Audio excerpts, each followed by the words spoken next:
Hello friends, so in this section we are going to have discussion of the cerebellum. As we all know, cerebellum is an important part of the motor system of brain. So motor system of brain, the main parts are the motor cortex, the cerebellum, basal ganglia and the spinal cord.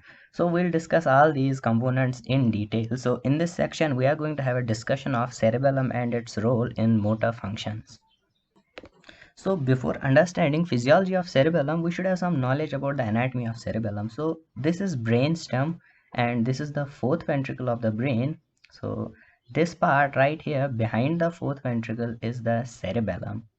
Okay, so this is the cerebellum, this is pons, this is medulla, this is fourth ventricle, and this is the cerebellum. Now the location of cerebellum is in the posterior cranial fossa.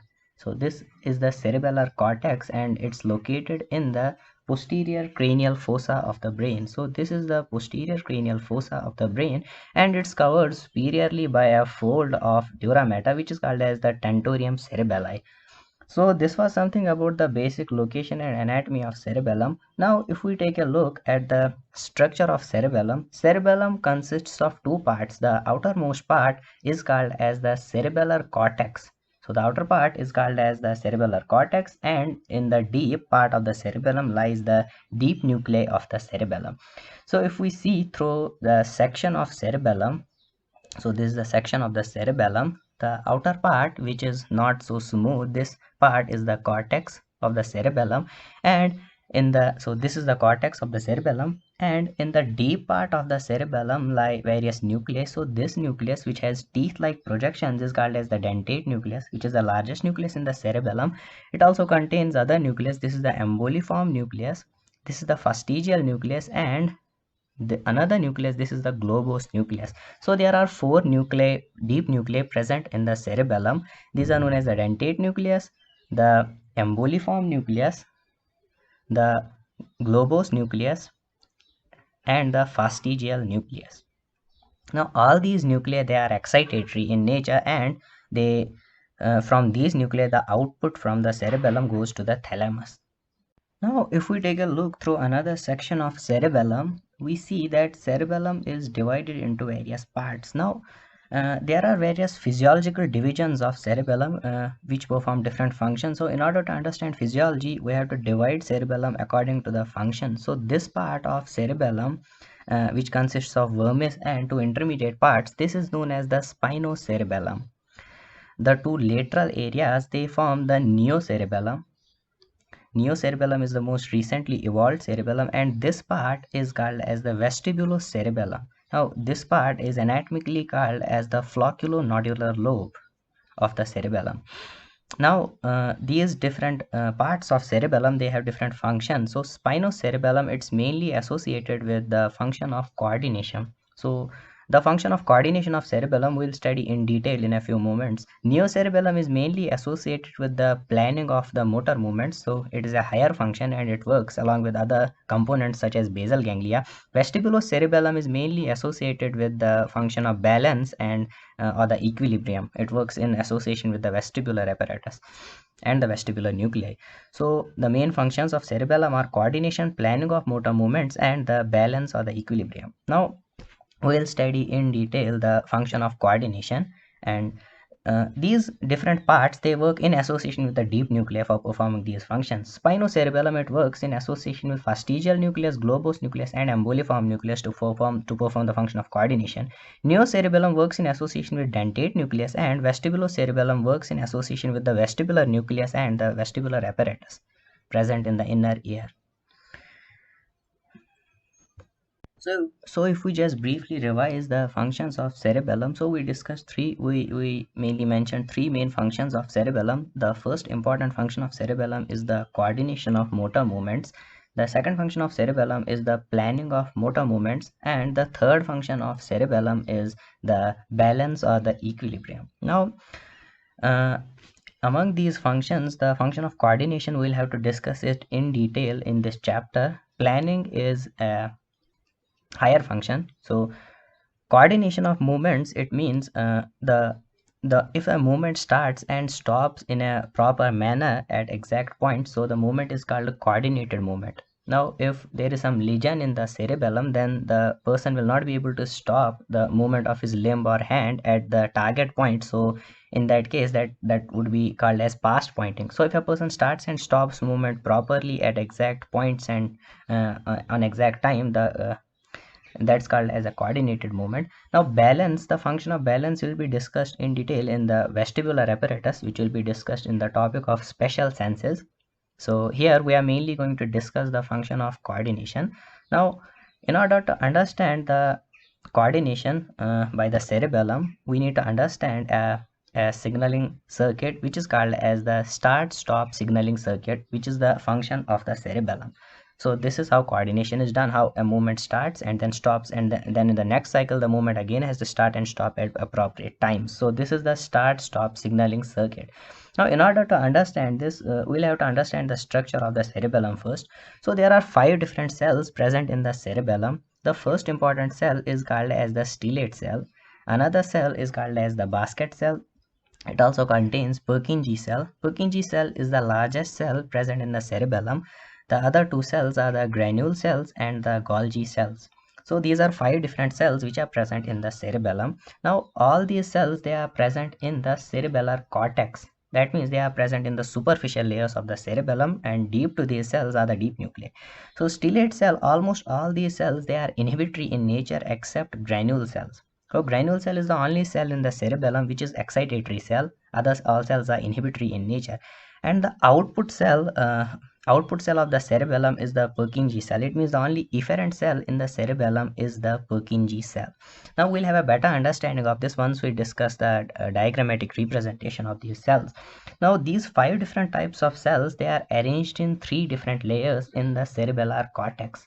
So there are 3 different layers in which these 5 cells are arranged. Now these layers, if we start from the outermost layer to the innermost layer, these are named as the molecular layer. Molecular layer is the outermost layer, Purkinje layer, and the granular layer.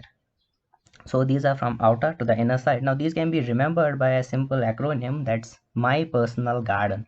So from outer to the inner side, molecular layer, Purkinje layer, and the granular layer, my personal garden. Now, in the motor system, cerebellum plays an important role, and it's the main part of the motor system for the output. It means the output from the cerebellum, especially from the deep nuclei of the cerebellum, will go to the thalamus, and from thalamus it will go to the motor cortex. However, this cerebellum requires input, and there are 2 sources of input. So first input comes from the inferior olivary nucleus, which is present in the medulla, and second input comes from the spinal cord of the central nervous system. And output from the deep nuclei of cerebellum goes to the thalamus, and from thalamus to the motor cortex, and it helps in starting and stopping of different movements. Okay, now let us try to understand the 3 layers in the cerebellum and how cells are connected between these layers. So that would help us to understand the start stop signaling circuit. So if these are 3 layers, so this is the outermost layer, which is called as the molecular layer of the cerebellum. This is the Purkinje layer, and the last layer, innermost layer, is the granular layer of the cerebellum. Now let us start from the innermost layer, that's the granular layer. So granular layer contains cells, 2 types of cells. First cells in the granular layer, these are the granule cells. So this is a granule cell. The axons of granule cells go towards the outer side and reach the molecular layer, where they split into 2. So then they go perpendicular to the main axon. So this is one granule cell. Now this is another granule cell. The axon splits into 2 in the molecular layer. This is another granule cell. Axon splits into 2 in the molecular layer. Now these fibers, they run parallel to each other, and hence they are known as parallel fibers. So these are the cell bodies of the granule cells, and the fibers in the molecular layer, they are the parallel fibers. So granule cells, as we all know, they are excitatory in nature. Now these parallel fibers, they will cause excitation of various other types of cells. Okay, now the another important cell in the granular layer is the Golgi cell. So let us say this is a Golgi cell which is present in the granular layer. Now this Golgi cell itself is stimulated by the granule cells. So granule cells cause stimulation of Golgi cells. So here granule cells stimulate the Golgi cells, and Golgi cells then cause inhibition of the granule cells. So Golgi cells are stimulated by granule cells, and they themselves inhibit the granule cells. That's how these 2 cells are interconnected. Now in the Purkinje layer, we have only one cell, which is the largest cell of the cerebellum. This is called as the Purkinje cell. Now the dendrites of the Purkinje cell, they go up in the molecular layer and they divide into many small dendrites, and they form various synapses with the parallel fibers of the granule cells. So a large number of synapses are formed between the Purkinje cell and the granule cells.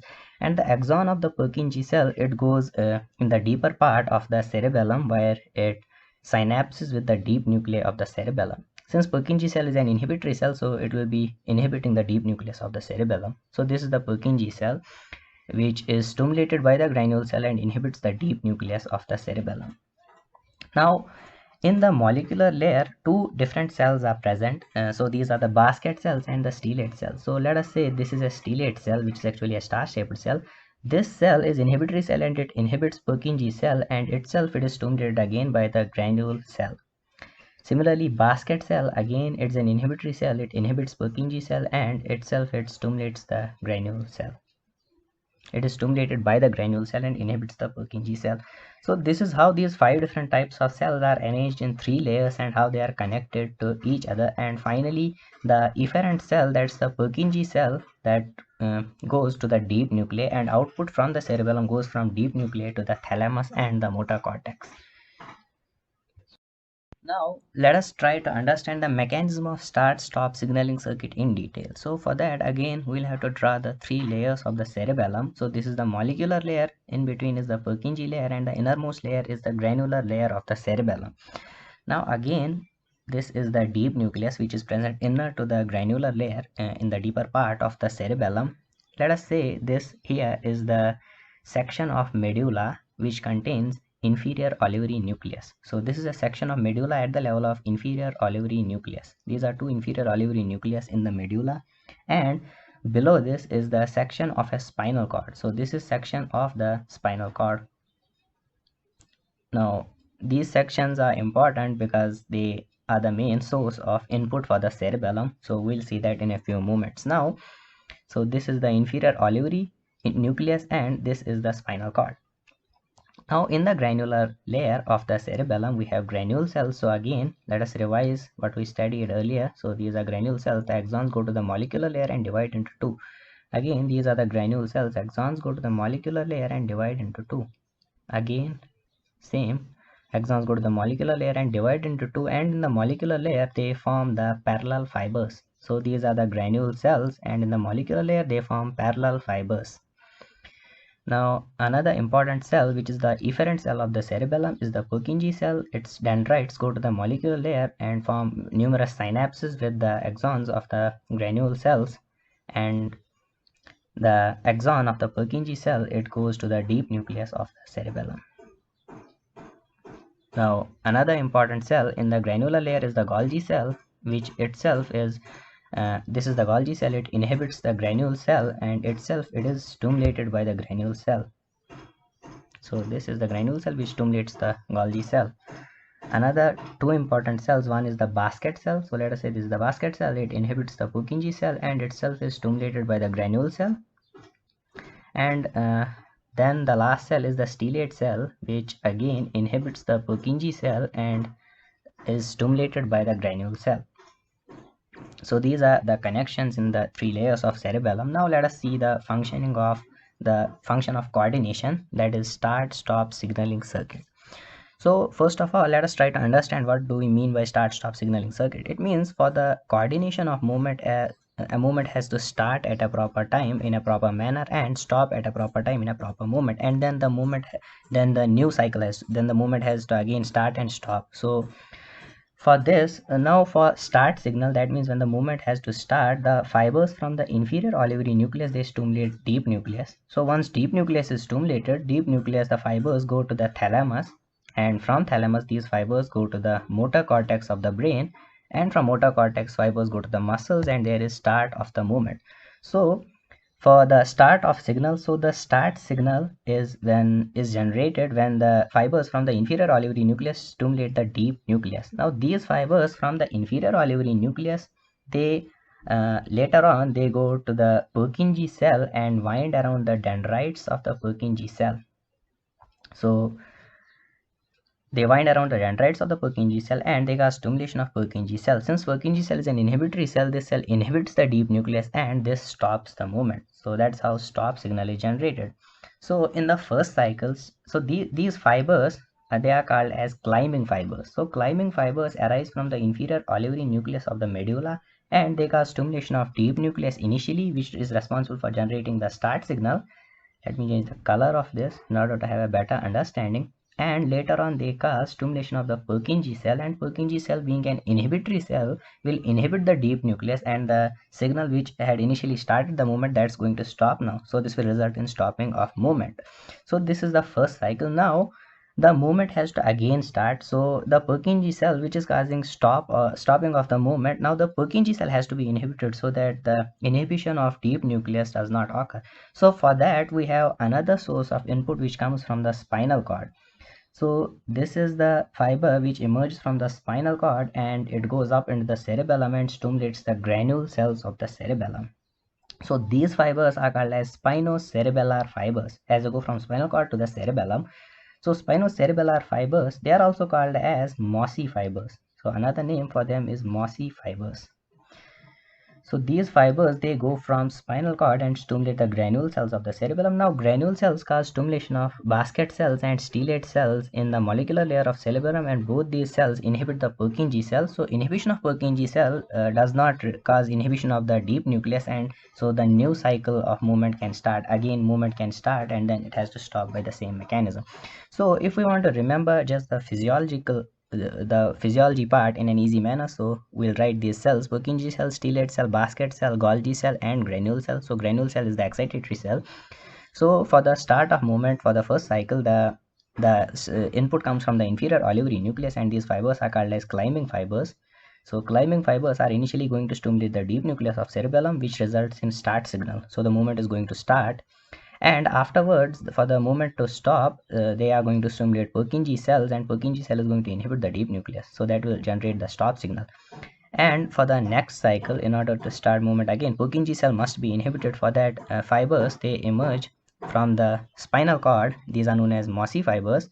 So mossy fibers stimulate the granule cell, which is an excitatory cell. It excites stellate cells and the basket cells, and both these cells cause inhibition of the Purkinje cell. So Purkinje cell is inhibited, it will not be able to inhibit the deep nucleus, so again the new cycle of movement can start. So start and stop signaling is the function of cerebellum. Now in case of lesions of cerebellum, there are various manifestations which can occur. So let us try to understand what will be the common features in these manifestations. So since cerebellum plays an important role in the start-stop signaling, that is in the coordination of movements, in case of lesion of cerebellum, there will be incoordination of movements. And this incoordination will be very prominently seen when the person is walking, and classically it is called as ataxia. While walking, incoordination while walking is called as ataxia. Now another important manifestation is called as past pointing. So since again due to start stop signal, if the person has to move his finger towards the target, let's say my left finger is the target, in case of cerebellar lesion the person will not be able to stop at the target. So this is called as past pointing. Another important manifestation will be the pendular knee jerk. So we all must be aware about the knee jerk, which is an experiment in the physiology lab. So the knee will keep on moving in an oscillatory manner, so that's called as the pendular knee jerk. Again, because of lesion in the cerebellum, it will not be able to start and stop properly. So the same will occur with the muscles of the eyeball, so that will result in continuous movement of eyeball, which is called as nystagmus. Now cerebellar lesion is also characterized by dysdiadochokinesia. So this is a very important term. So dysdiadochokinesia means that the person will not be able to perform alternate supination and pronation of hands. And the last but not the least, lesion in case the manifestation in case of cerebellar lesion will be the tremor.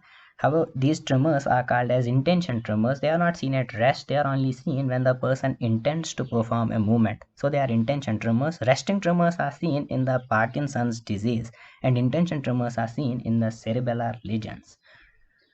Thank you.